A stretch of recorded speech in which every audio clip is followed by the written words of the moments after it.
ایک دفعہ کا ذکر ہے کہ ایک جنگل میں ایک لومڑی رہتی تھی۔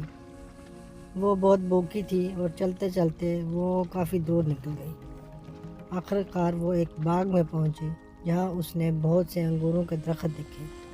انگور پکے ہوئے تھے، جن کو دیکھ کر لومڑی کے منہ میں پانی بھر آیا۔ اس نے کوشش کی کہ وہ کسی طرح انگور تک پہنچ سکے، کیونکہ انگور تھوڑے اونچے تھے، اس لیے اس نے بہت جمپ کیا، لیکن وہ انگور تک نہ پہنچ سکی۔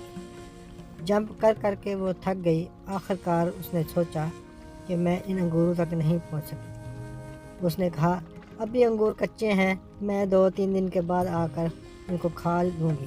یہ کہہ کر وہ وہاں سے چلی گئی۔